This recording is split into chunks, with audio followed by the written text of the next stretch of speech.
Halo, sore. Apa kabar kawan-kawan?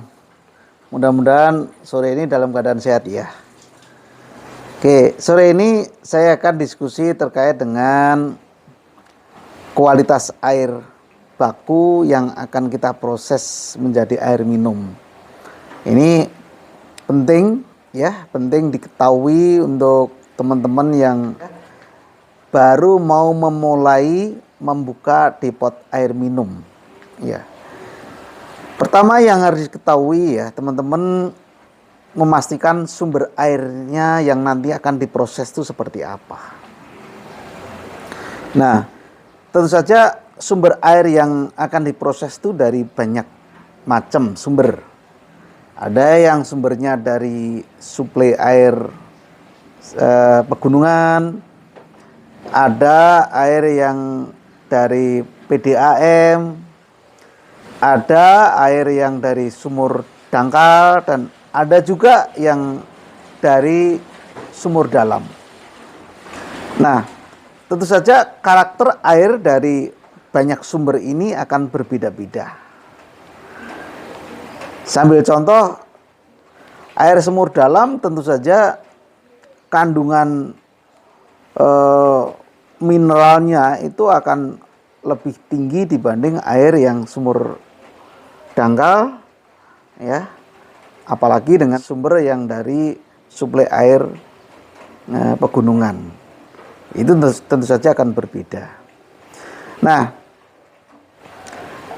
apa saja sih yang perlu diketahui teman-teman ya ketika kita akan membuka depot air minum ya.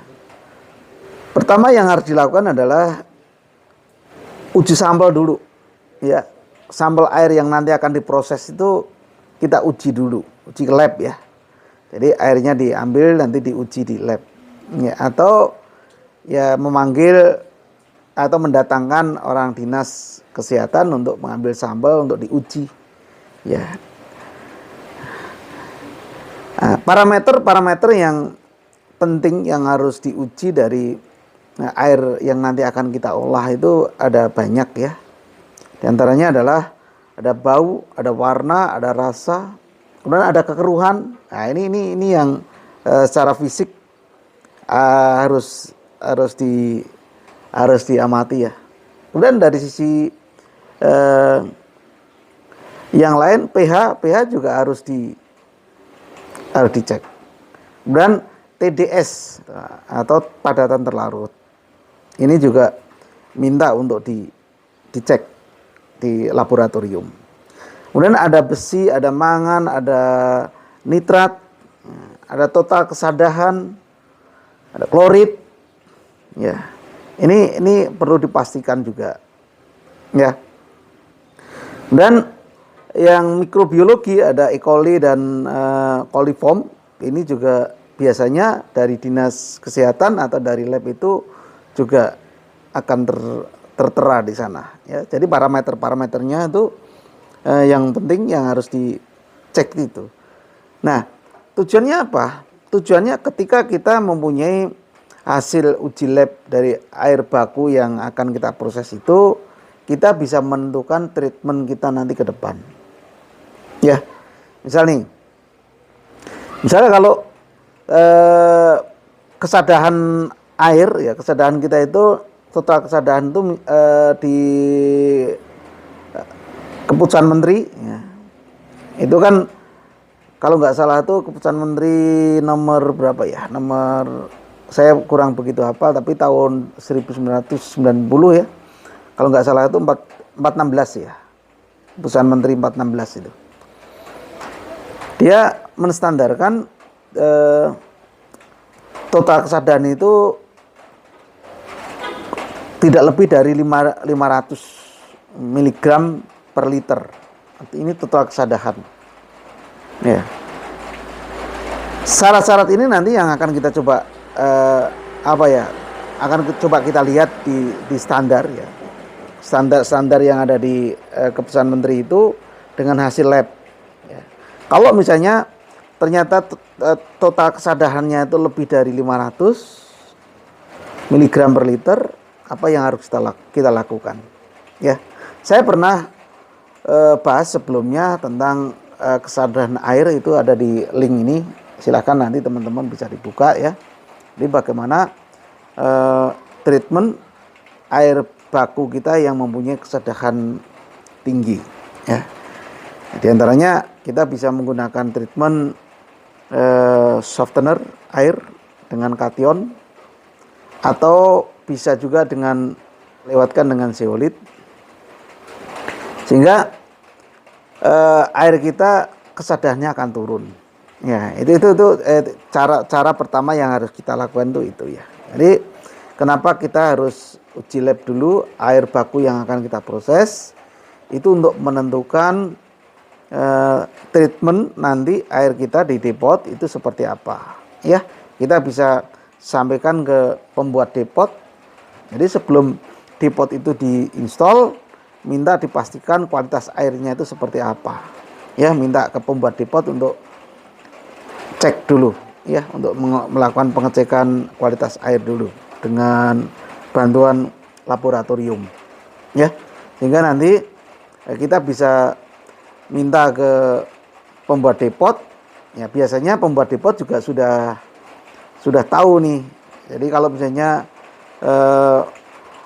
mangannya besar atau tinggi, atau besinya tinggi, itu dia harus apa yang harus dipasangkan, harus diinstal di depot, itu pembuat depot mestinya sudah paham ya. Jadi teman-teman nggak usah repot-repot ambil sampel sendiri dan menguji ke laboratorium. Ya cukup, kalau mau nggak repot ya minta ke pembuat depotnya saja untuk dilakukan pengecekan.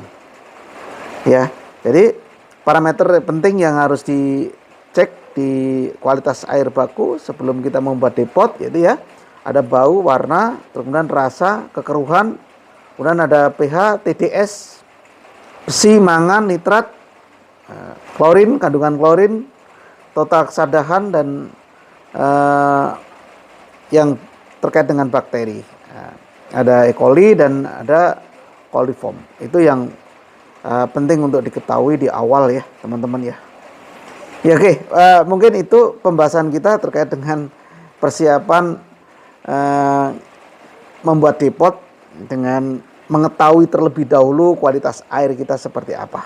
Ya, mudah-mudahan ini membantu bagi teman-teman yang sedang mau membuat depot ya, biar nanti ke depannya kita tidak disulitkan dengan banyak masalah ya. Karena kalau misalnya air kita misalnya mangannya itu tinggi, atau besinya tinggi, atau nitratnya tinggi, atau komponen-komponen atau material-material parameter yang lain itu tinggi, kita nggak treatment dengan baik ya, nggak pasti di kemudian hari kita akan banyak masalah terkait dengan membran. Misalnya membrannya sering buntu ya, rasa airnya nggak enak ya, dan banyak lagi yang akan kita dapatkan ketika nanti kita membuat depot ya.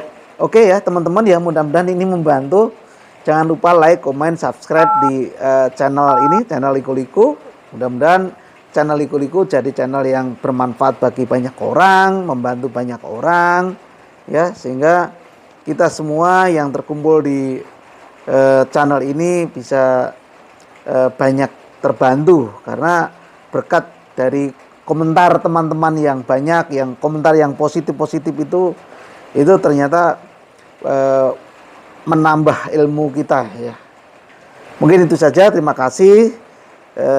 Selamat sore, selamat beraktivitas kembali, dan tetap jaga kesehatan.